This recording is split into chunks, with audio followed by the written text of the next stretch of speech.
Tonight on this special episode 26 of the Penthouse Basements Podcast, your fearless host David Lomison takes a trip to the Thought Bowl. We talk movies, we talk other crazy crap, but it's on the radio, so no swears. Episode 26 of the Penthouse Basements Podcast starts now.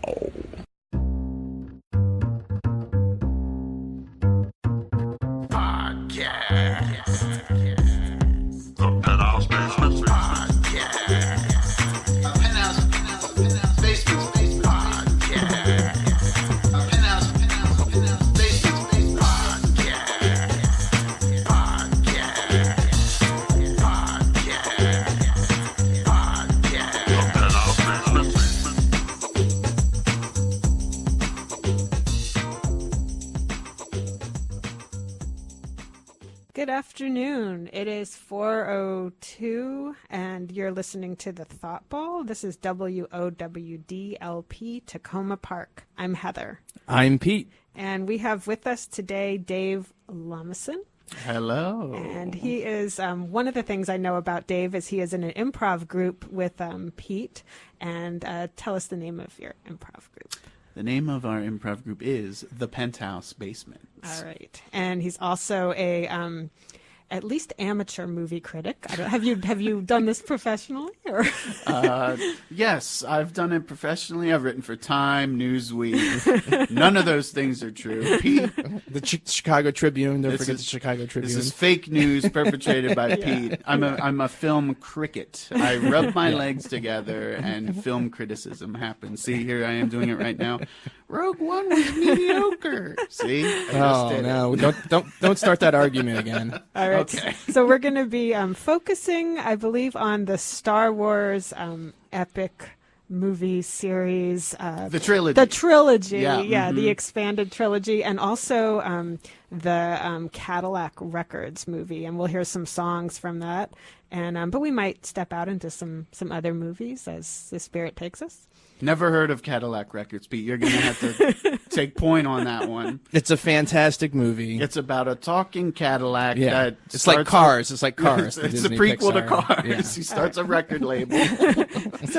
So Pete, since I believe in this room you are the only one of us who has actually seen Cadillac Records, although I believe I must have at least dreamed about it, why don't you tell our listeners what Cadillac Records is? So it's really about chess records, but I really don't know why they did not call it chess records. Chess is boring, Pete. Yeah, it's a boring game. So Adrian Brody plays the head of this record company, and the main characters is Muddy Waters and Willie Dixon. And most people don't know, despite the fact that Muddy Waters had a lot of songs, and Little Walter had a lot of songs for the most part. Willie Dixon was the person who wrote most of these songs, and actually is probably the only person that made any money from all these songs because he wrote them and had the publishing rights and probably had the best business sense out of everyone involved. But he's an unsung hero, is what you're saying. Oh, yeah. Nobody And like really he sued Led Zeppelin later for the Lemon Song and quite a few Led Zeppelin songs that Led Zeppelin just kind of said, oh, it's a traditional blues song. And Willie Dixon was like, no, actually, I wrote that. Led Zeppelin, they're a bunch of stinky cheaters. I never knew that. There's revelations coming out here. Pete is anti-Led Zeppelin. Yeah. And I think Cedric the Entertainer plays Willie Dixon. And Jeffrey Wright plays Muddy Waters. And, of course, the fantastic Beyonce plays Etta James. All right. Nice. We're going to hear some Etta James in a bit. But to start us off, just to get us in a good, mood for the afternoon, we have got some Queen with us. You brought this, David. Do you want to say anything about why you brought this song? Well, Pete gave me the stipulation that the music has to be featured in a movie. And so I was like, Queen's my favorite band. Let's just bring some Queen. And there's probably a movie that exists at some point that has had one of these songs in it. And we were correct. Yes. Because We Are the Champions, which is the song that we're going to hear first, was featured in Revenge of the Nerds. Yep. A classic movie of nerds. Nerds uniting revenge. to Yes. beat the bullies. Yeah. I have seen that one. It's been way too long. Yeah. All right. So here is Queen. The Thought Bowl. Yeah, so normally you'd be hearing We Are the Champions by Queen, but for our podcast, we weren't able to get the rights for the music. So you're stuck with listening to this. We are the champions, la la la. We are the champions, bling bling blow. We are the champions. That was Queen, We Are the Champions. And I just remembered at the end of that song, there is an interesting thing where, I forget what it's called, but there are these shared memories that people have. And there are many people, including me, who could swear, if they weren't listening to it right then, that that song ends, "We are the champions of the world." And it doesn't. Live, Freddie Mercury sings it like that. And let me just say, that was the first time in the history of radio that We Will Rock You was not played next to We Are the Champions. They're always played next to each other. We've broken the mold. Broken the mold. That's what we do at Takoma Radio. We break molds. Yeah. We're here with. We do not condone vandalism, though. No. We're here today with David Lomison, who is a movie critic and an amateur movie critic, and that means that you get to really say what you think about the movies. Yeah. And he's also popcorn is too salty. And he's also in an improv group with Pete, so we might get a little raucous here in the station. Just you can't actually call us up, but you can come bang on the window for getting down in Takoma Park if we get a little too wild here. This is all for you. So, Mr. Lomison, where are you from? You're not from this area. You're a carpetbagger. Where did you originally hail from? I hail originally from Lancaster, PA, Amish country, some may say. Were you raised Amish? I was not raised Amish. No.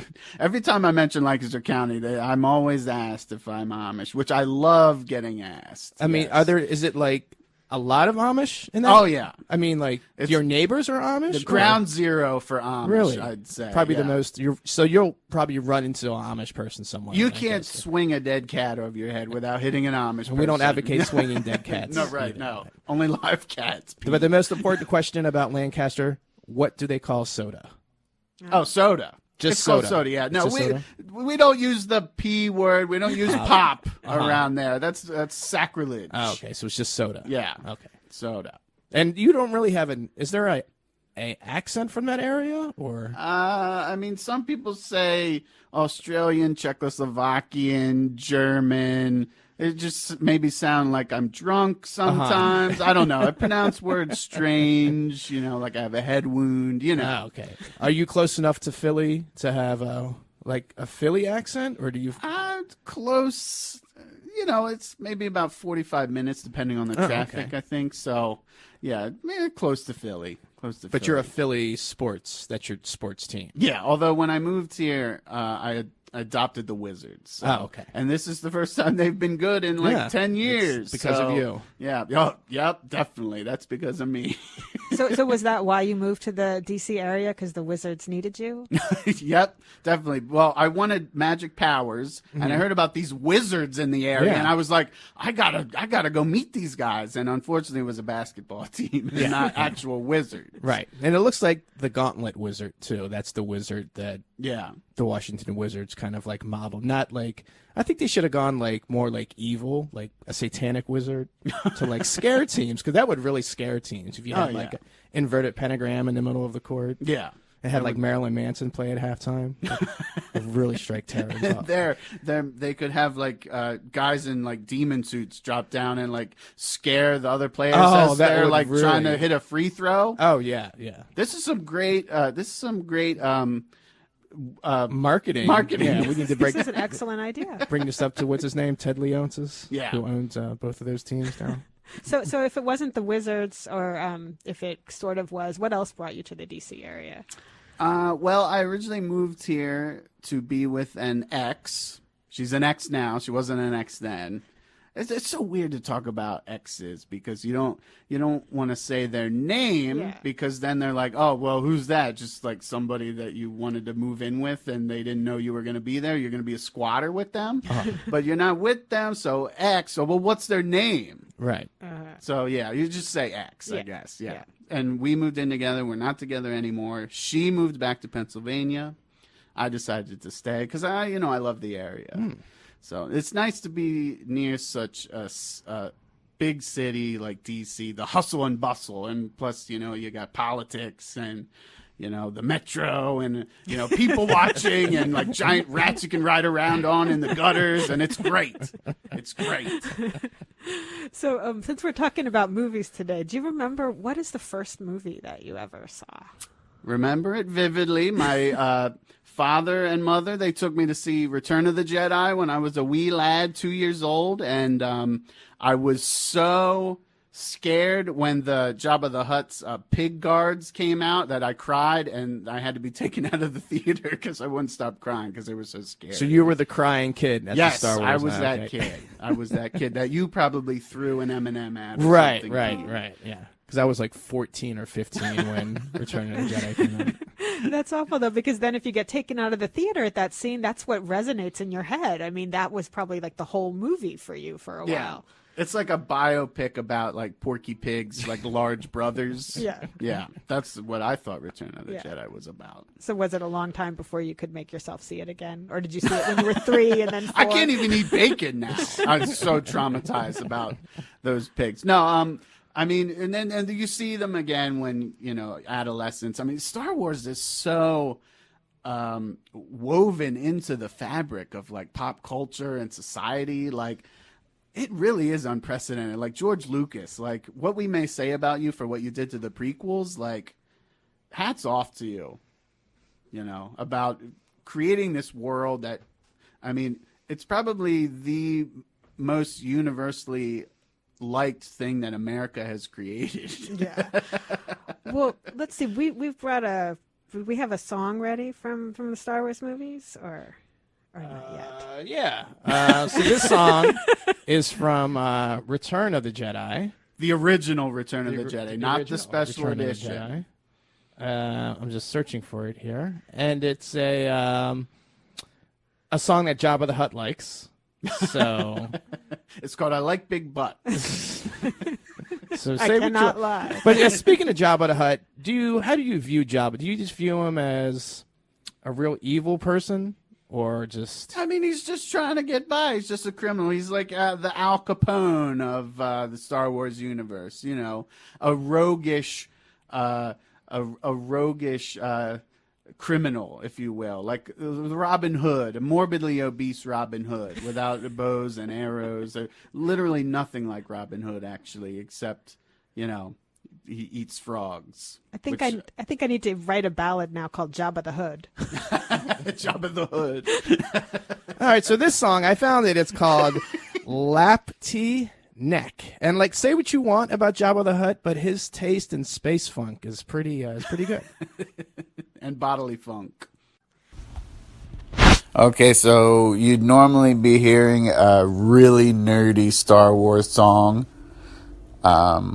But yeah, again, not able to get the rights to the music, and we don't want Disney coming down on us. They would sue our testicles off. So, yeah. Star Wars, da-da-da-da. This is a song from Star Wars. Doo-doo-dee. Star Wars. All right, that was from Return of the Jedi, Lapti Neck.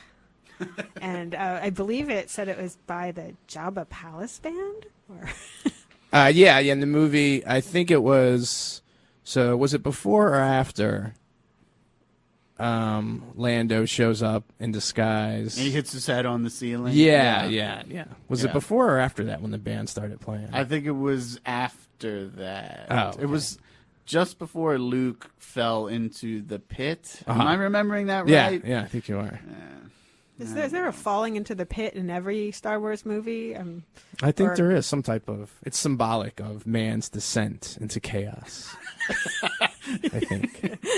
Just because he's spending too much time buying action figures. Yes, so he becomes poor and falls into a pit of poorness. Yes, and playing with his laser. So if you have to say that on the radio, his lightsaber. It's not a laser; it's a lightsaber. Laser. They call it laser sword. Laser sword and Phantom Menace. They do. Yeah. Oh. So you've seen Phantom Menace and Rogue One. And yes, I have. And you prefer, which one do you prefer? Well, I mean, I prefer Rogue One. You do? Wait a minute. Okay, so, but here's the thing. Like Rogue One, it's a fine movie. Uh-huh. We're not debating that. The thing to debate is where it ranks in terms of Star Wars movies as a whole, and I don't think it's any better than the mainline Star Wars movies. Like, it's not better than Return of the Jedi. It's obviously not better than Empire, and it's not better than the original Star Wars. I wish you all could see Pete's face he's making right now as he's listening to. I think it's on par with Return of the Jedi. I mean, the first half of Rogue One is a mess. I think, like, you're going places, you're meeting characters that you have no rhyme or reason to like know about or care about. Like, apparently, we're supposed to know what's the name of the guy with the limp. What's his Forrest name? Whitaker? Forrest Whitaker. Yes, his character. I Apparently, forget. his character is in the cartoons. Oh, okay. And I've never seen the cartoons. I shouldn't have to watch the cartoons to learn about and care about a character. And he Right. just gives up also. Yeah. Spoilers, by the way. Sorry about that. I have to say spoilers or we will get nerds breaking Oh, down yeah, this we window. will. We will. Yeah, I actually have not seen the most recent one yet. I was going to try to cram for today, that I reminded myself this is not a test. It's a radio show. I don't need to cram. But when there are nerds involved, it is a test. Yeah. It is, you don't want to be labeled as a fake nerd girl. Come on. But it's a fine movie. It's a fine movie, Pete. We're not debating that. But I thought you said you preferred Force Awakens too. I did. Yeah. Oh, you I did? enjoyed Force Awakens. More. Yeah. Now you are the hater of Force Awakens. Drink up your haterade. I'm drinking. Pete. I'll drink the haterade and say All that of the people across the world that loved Force Awakens, Star Wars is back. They're spitting upon you right now, Pete. Let me remind you listening that you can find us on Facebook at The Thought Bowl, and you can weigh in on which is better, Rogue One or The Force Awakens. That's what we're debating. Yes, here, and you can also look up Pete's Facebook page. Force Awakens sucks. LOL. Like it. I don't think it sucked. It just wasn't. I think Rogue One is the movie that Force Awakens should have been, because, you know, Rogue One had a certain character that wasn't in Force Awakens that was really the heart of all the movies. Yes. That particular character. So when that particular character showed up, that kind of made it reminded me like what the Star Wars movies were really about. You're talking. Which character are you talking about? The person that wears a dark costume. Darth Vader. Yeah. Oh, yeah, we're doing spoilers. the man now, in yeah. black. We should Johnny Cash is in Rogue One. That's what you're saying, Pete. Yeah, that I mean, would be awesome. when Darth Vader, because for me, one, I didn't know Darth Vader was going to be in it. Two, I didn't know James Earl Jones was going to do new dialogue for it. So it was a total surprise when he came out, and just the audience's reaction when Darth Vader came out. That reminded me why the Star Wars movies are great. And I just think The Force Awakens didn't really have. I mean, Adam Driver, come on. I mean, Well, I mean, that goes into his character. Like, he wears the mask to intimidate, to put on this facade of, I am trying to be like granddad and be intimidating. And he takes it off, and he's just, some punk emo kid who gets angry and smashes up rooms when he doesn't get his way. Yeah. That's a strong character arc that he has in the movie, I think. well, Adam Driver is still Hannah's boyfriend from Girls on HBO. I can't envision him as any other character. Well, maybe that helps. I've never seen him in Girls, so maybe that helps. All right, we'll continue this debate in a minute, but I think it's time to hear from Etta James right now. From Cadillac Records. Normally, you'd be hearing Etta James singing At Last. However, let me reiterate, not able to get the rights to the music. So, yeah. At Last is the song that you would be hearing right now if we could get the rights, but we couldn't. So you will need to only hear me singing a terrible rendition of the song that Etta James made famous. At Last. Etta James, At Last, sending that out into the ether for Mary McCarthy there. And also, that was from another movie that we're going to talk about in a bit, Cadillac Records, which only one of us has seen. So it will be an interesting conversation. And that movie was not in 3D. Though I think every movie should be in 3D. David, what's your opinion on 3D? Well, 3D movies. Pete, I am shocked to hear you be pro 3D since you are a Four Eyes glasses wearer like me. I don't know about the technology anymore. Maybe now they just inject the 3D into your eyeball so that you can watch the 3D. But if you use the traditional glasses, I can't Really? do it. I take off my glasses and I put on the 3D glasses and I get a headache because Really? I need to wear my glasses. I mean, I put them right over my glasses. No, I can't do that. It's too uncomfortable. You're looking through. It's like you're looking through a window, and then they put another window down in front of you. You can't do that. It's uncomfortable. Come on. It takes a few seconds, but it's. I mean, I like like after a few, like you said, when you put them on, maybe the first 10 seconds, you're like, oh, An inflated costs, Pete. Like they need the extra money. It's like $10 to $20 more to see it in 3D. I don't know if it's that much, but it's more expensive than a standard movie. Well, this is kind of, in a way, saved the movie going experience. I think that and like stadium seatings have kind of, they're doing things so people will still continue to go to the movie theater. So I think that this is one of the experiences. In 1920, Pete. In 1920. It's 2017. It's smell-o-vision now. Everybody wants to smell things. I would love smell-o-vision, too. I would love, like, this. They could pump some smell into the movie theater. Just imagine you went to see Ratatouille. And when they're creating the grand dishes during the movie, you could smell them through a smelling injector right on the arm of your movie seats. Like, that would be great. Didn't John Waters try to do that? He did that. There was a movie, I think it was Pink Flamingos, actually, where they had smell-o-vision, but it was a card he gave you, but the smells were really horrible on purpose. As, of course, what would you expect from John Waters? So, yeah. Well, it's an interactive movie experience, I think, because you don't want people, like, checking Facebook, looking at their phones, like, you want them to be watching the movie. So right. I think I went to see Rocky Horror Picture Show in the theater over Halloween. People acting it out in the theater? Well, no, they were acting out on stage in front of the screen, but then also you paid money and you got like a little bag and it was filled with trinkets that you used to interact with the movie during it. Like it had like confetti and like a party hat for the party scene. Oh, okay. Similar to that, and that's like interactive. I mean, it's unfortunate that Rocky Horror is not a good movie, but soundtrack's great. It's an experience with everyone. I loved Rocky Horror. Yeah. When's the last time you saw it, though? Oh, it's been a while, but I have the album from the play my daughter gave me some years ago, so I listened to that more. Riff Raffs, of course. I think I saw it 3 years ago at the old Greenbelt Theater, and everyone was, dressed up and doing lines, not lines of drugs, but lines of like from the movies. Yeah. Well, yeah. So I went and I hadn't seen the movie in a while. I mean, the soundtrack is awesome. We cannot say that enough.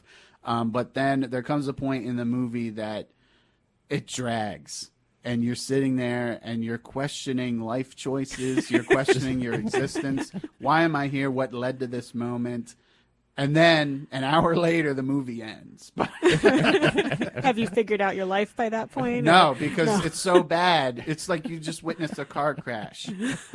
You've witnessed a car crash, and everyone around you is wearing garters. What do you think about my favorite scene, of course, when Meatloaf comes in?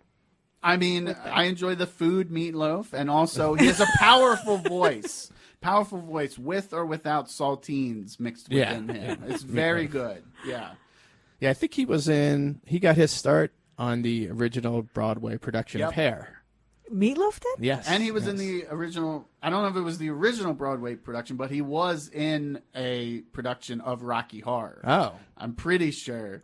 Internet nerds, Rocky Horror fans, call in and let us know if I'm right or wrong. By the way, if you're just tuning in, this is the Thought Bowl, and you can't actually call in, but you can come to... you can call David Lomison's cell phone. Yell out your windows. Yell out your windows. Find us on Facebook at The Thought Bowl. And, We're talking about movies and all sorts of stuff. So everyone there's like well-loved movies, but there's got to be movies that most people...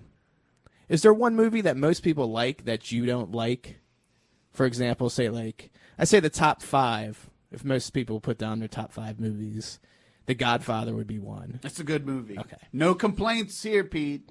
Citizen Kane. No spoilers. I haven't. It's only been 60 years. That's so. right. Yeah. His sled is the murderer. Oh, sorry, I spoiled it. Sorry about that. I haven't seen that movie recently. I saw it a while ago, but I haven't seen it recently. Very innovative, as they would say. Yeah. Innovative. Apocalypse Now. That's a great movie. Great movie, Pete. The Graduate, maybe. Overrated. Garbage. That would be one. Fire. That would be one. Yes. Where okay. It's dated. What else would you say? What about Grease? No, that's not. What Really? what are we Top 5? listing here? I've lost Like track. the top 5? Oh, top 5. I thought it was just movies that you may or may not that are like. also frying mediums. And I mean, like the Fried movies, the movies that like people like constantly revere and say like, oh, this The is Odd like, Couple. That's one of my movie? favorites. Yeah. The TV show. No, the movie with Walter Matthau and Jack and Lemmon. Jack Lemmon. Yeah. It is. I love the TV show too, but the movie's one of my favorites. Yeah, I feel the same thing about MASH. Like I love MASH the series, but the movie was like 20 times was 20 times better than Pete, than the I was series. just thinking that in my head, and I'm gonna have to disagree with you. Right Really? here. You didn't like Sucks. MASH? The TV show? No, Alan Alda. Come on. Oh, but Radar was in it. Radar. He is not the glue that holds MASH together. Gary Berghoff was in the movie. Yeah, he was in the movie, and the only person to be in the movie and this TV series. You know, he also played Charlie Brown in Really? the play "You're a Good Man, Charlie Brown." Wow. Yeah. Back in the old days. Back or in the like a old week days. ago? Yeah, back in the old days, like in the early 70s, I think. Or Is he still alive? do you know? I don't know. I haven't checked his Facebook page recently. Call in Gary Berghoff if you're out around. there. Yeah. All right. Let's hear a little bit. Let's end this now. Well, no, let's give Gary a chance to call, and while we're waiting for him, let's hear from Howlin' Wolf. Smokestack Lightning. Okay, so this is supposed to be, what's this fucking song called? Smokestack Lightning. So, yeah, I got nothing. Smokestack Lightning is the name of the song that you could possibly be hearing, except for the fact that we couldn't get the rights, as previously stated before, for the other 4 songs that you could have heard if you'd listen live. Instead, you're listening to this crappy recording of the Thought Bowl. It's really third rate, because again, we couldn't get the rights, so sorry. Smokestack Lightning. All right, a little Howlin' Wolf in your afternoon there, Smokestack Lightning. That's another song that was featured in the movie Cadillac Records. Yep, and it's also in a television commercial for a certain medication that Blue pill, Pete? Yeah, if you might need to take if Downstairs problems. Downstairs problem. We're trying to be vague, not an unfinished basement or anything like that. Yeah, another one of the songs I was really kind of surprised to see in a commercial. Oh yeah, the licensing of favorite songs. It's something that I never looked forward to. Like, after Michael Jackson passed away, a lot of his music was featured in commercials almost instantly. Yeah. And with Prince passing away, I don't want to see like Raspberry Beret for like a new 7-Up yeah, flavor. that's right. Yeah. Although that actually sounds good. Never mind about that. That's a good idea. 7-Up executives, if you're listening, do it. And the thing, the whole thing about Michael Jackson buying a good bulk of the Beatles catalog and Paul McCartney getting all mad about it. Paul McCartney was like, "Wave of the future, mate. Yeah. It's song licensing." And he was like, "Okay, I'll buy your songs." Yeah, it's like, no, I didn't. That's not what I meant, Michael. Something different. It's like, oh wow, Michael Jackson and Paul McCartney have just walked into the studio. That was great. No, that was us doing impressions. So what Paul McCartney really got mad is when Michael Jackson allowed the song "Revolution" to be used by Nike for one of their more popular commercials. So that's when Paul McCartney got really, really mad about the whole situation. Now he's in the process. I think he'll probably get it back, and the next 5 or 10 years, because some of them expire, and there's just weird agreement like that kicks in like after a few years that the contract has gone a few years. So most likely Paul McCartney will get all those songs back in the next 5 or 10 years. We're talking about music licensing.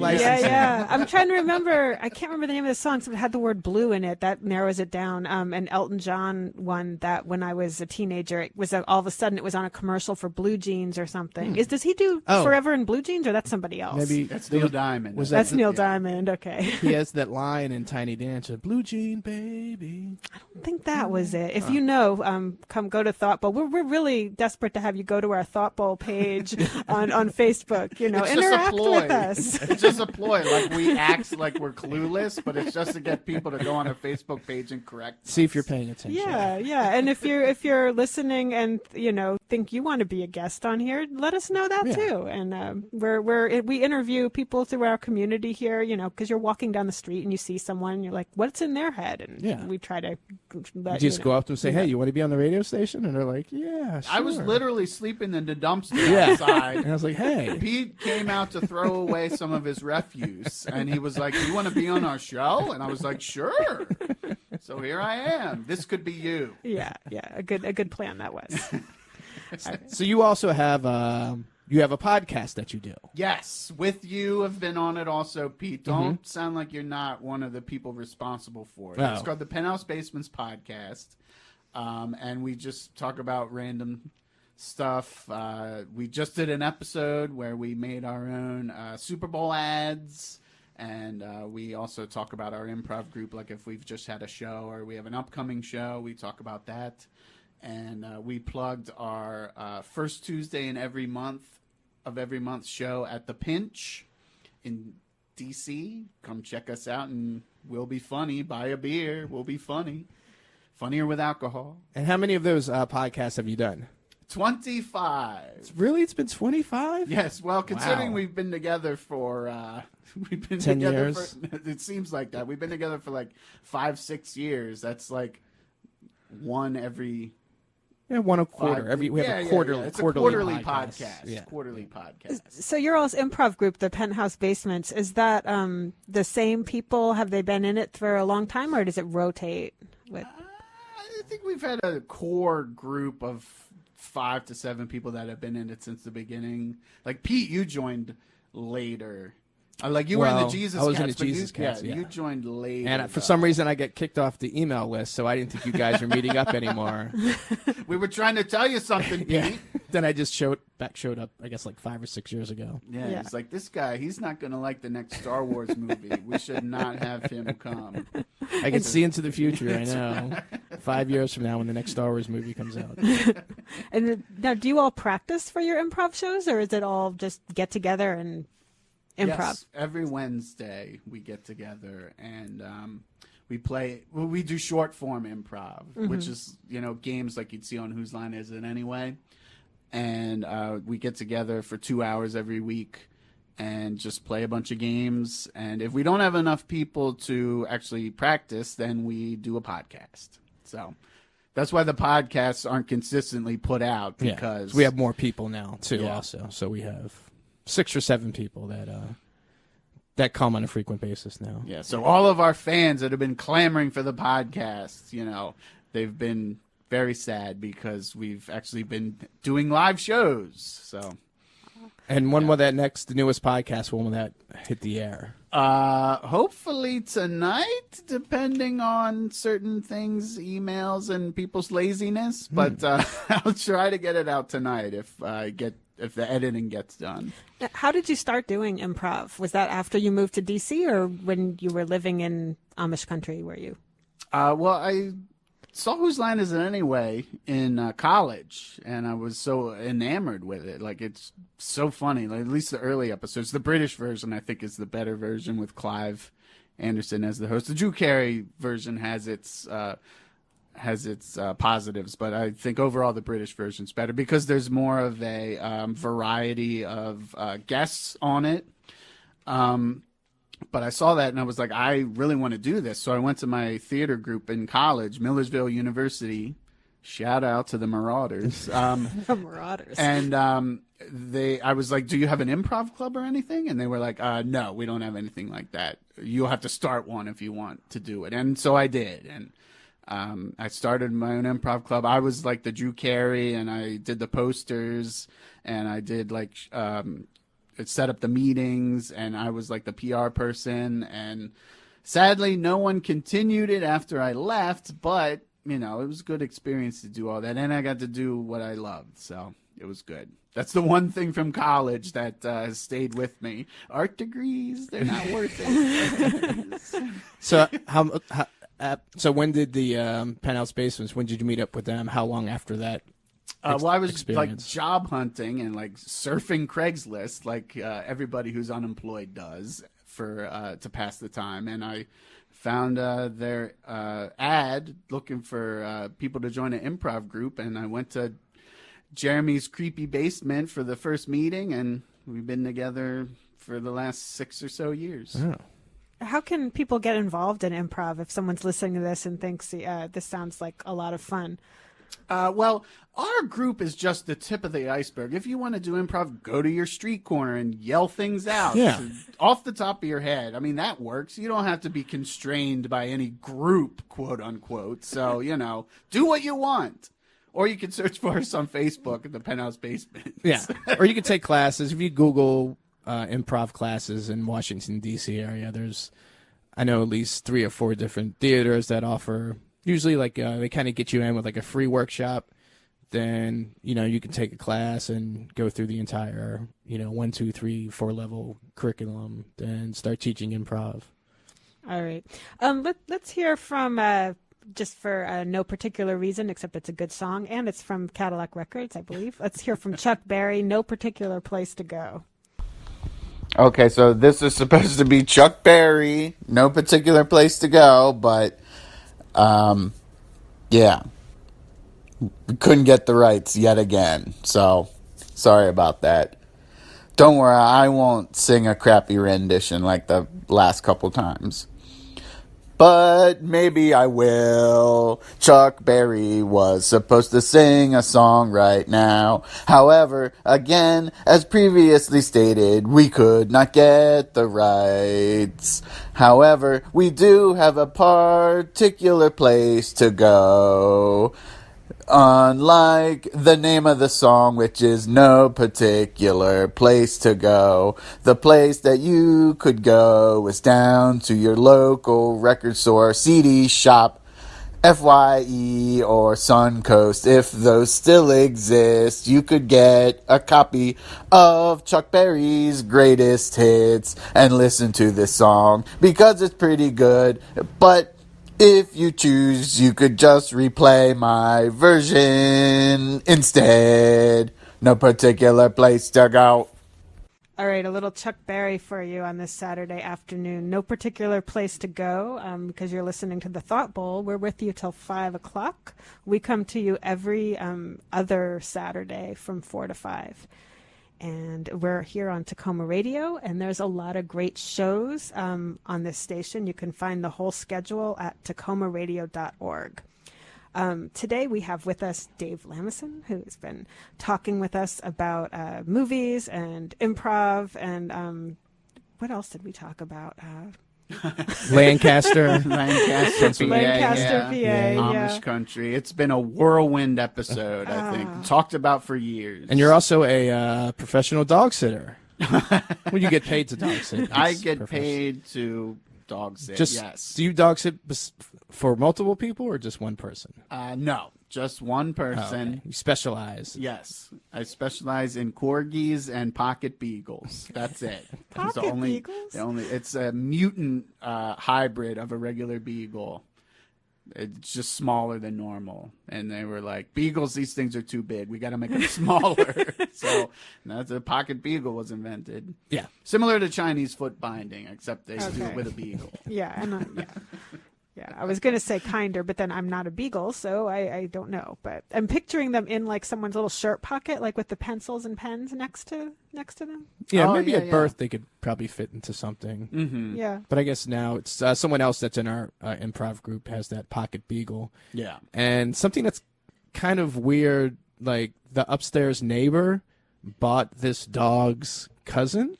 Yeah, literally the cousin. I had it imported from Texas, I think. Yeah, And, she was basically like, I love your dog so much, I'm going to buy, like, a relative. from the same company. Right, And right. Company. it was smuggled in someone's shoe because they're illegal to transport because it's such a mutant hybrid. Mm-hmm. Genetics, like Island of Dr. Moreau stuff here. Oh, yeah. It's- Yeah. They might all turn weird into stuff. pocket beagles everywhere. Yeah. That's right.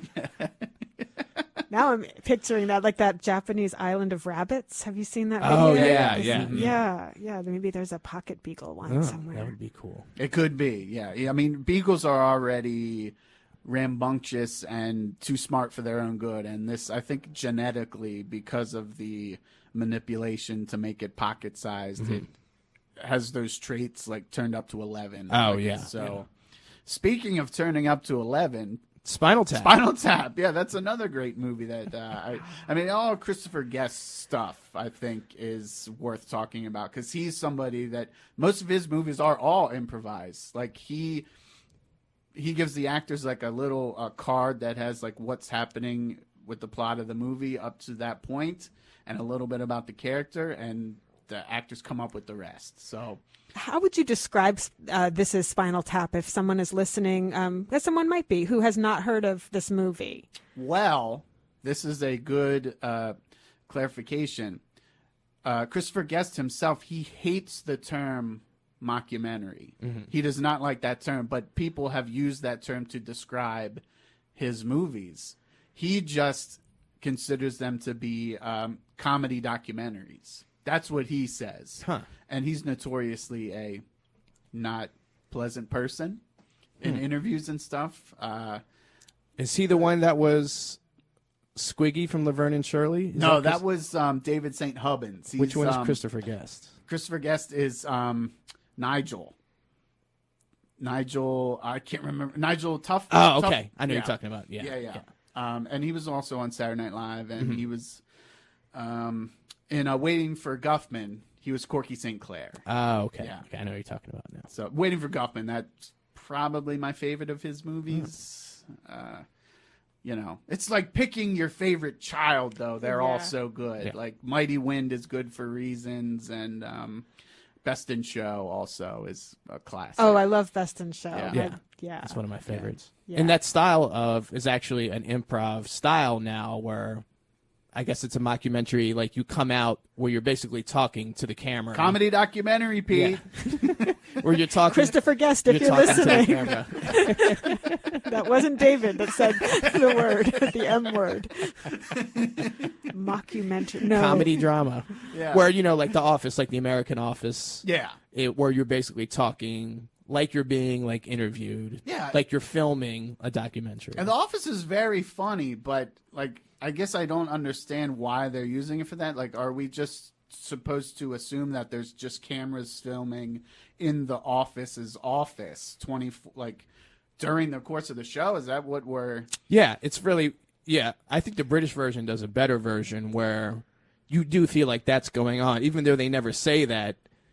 He is more stilted in the way that he talks because he knows there's like a camera like watching him. But even that, it doesn't. Are you like an observer, or is this actually a film crew that's actually in there like filming a documentary? It's never quite clear. Yeah. I don't know whether that's done intentional as part of like the whole thing. And it's even more confusing for a show like Modern Family, which takes the Office documentary format and applies it to a family sitcom. Right. So it's like, this is even like weirder. Why am I watching an interview of like the dad talk about his wacky adventures with his kids? Now, that's a funny show to be sure, but yeah, that format I never quite understood for that show. Right. I guess you could kind of compare it to like Wolf of Wall Street or House of Cards. Have you ever seen House of Cards where he talks to the camera?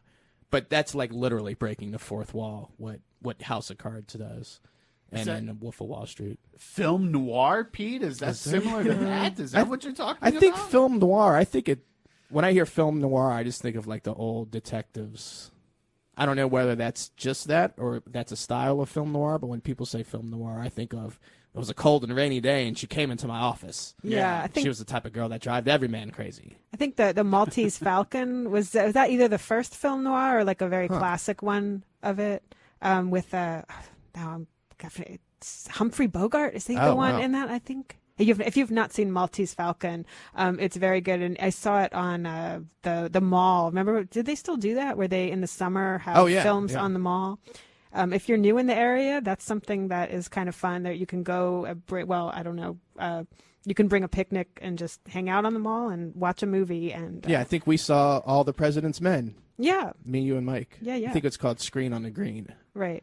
Well, one of my favorite movies from when I was a kid, which is long ago, it feels like now, was Rocky, like the Rocky series. I was just the right age for those. What do you think about Rocky? Rocky David? movies are great. I haven't seen Creed. That's the latest one about Apollo's son. Okay. But I don't know. Everybody likes 4 because of its campiness. I am a Rocky 3 fan just because of Mr. T. You know, hey sucker, I pity the fool. Yeah. You know, Mr. T, he's great. Oh yeah, he's awesome. Yeah, I think 3 is probably the best for me. Also. Yeah, I mean the first one may have won Oscars, but come on, Mr. T should have won an Oscar for Clubber Lang. Come on, let's be realistic here. So we're about to hear. So it's a Philly connection for you. Yes. Have you been to that area where that museum is? Yes. Where the statue is? Yes, and I actually was pushed down the stairs once by... That's a joke, Pete. Oh, okay. We're all looking really worried. I tried here. to steal somebody's Even though you're cheesesteak obviously alive while and they were okay. eating a bagel with Philly cream cheese on it, and the Philly fanatic pushed me down the stairs. That would be a real Philly moment. Yes. Totally. All righty. Well, normally you'd be able to hear the Rocky theme here, but yet again, couldn't get the rights to it. Couldn't get the rights. So you're going to have to hear me yap at the end. I hope that's okay. I had a lot of fun going on the Thought Bowl. Hope to do it again at some point, but, not in my hands. It's, up to Pete and Heather. Maybe they'll let me be on again at some point. But, radio people, they're so aloof. Anything could happen. Maybe I looked at somebody wrong and, they're like, fuck that guy. He's not coming back on here.